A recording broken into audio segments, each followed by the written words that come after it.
On to day 11, and we have brown, which is a skin color, so guess what that means?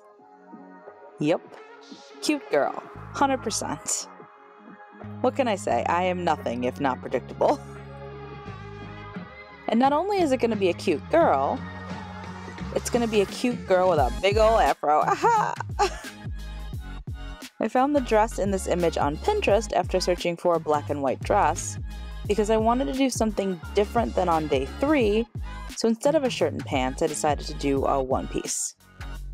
However, just like last time, I realized belatedly that she was once again not in the center of the page. She was again slightly to the left, same as the other cute girl, so I added a background again to try and distract from that, but I didn't want to do circles again. So I thought since she's using technology, I'd do squares to sort of look like, I don't know, pixels or something, I guess? That's how I arrived at squares anyway.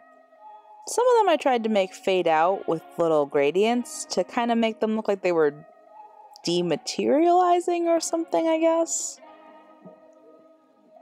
And I tried to suggest transparency by hatching lightly on areas that overlapped. I don't know, I tried to get fancy on the fly and I'm not sure it worked out so well, but that's what I was going for anyway.